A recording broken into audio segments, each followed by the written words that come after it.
Hello everyone and welcome back to another video from Finance and Crypto Guide. In this video, I'm going to show you how to log into your account on K HOV Mortgage. So let's get started right away.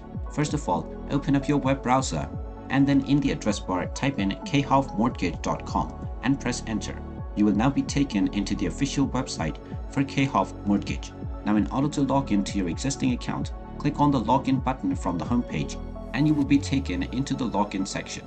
Now type in your username that you have set up while creating your account within the username box and then type in your account password underneath within the password section.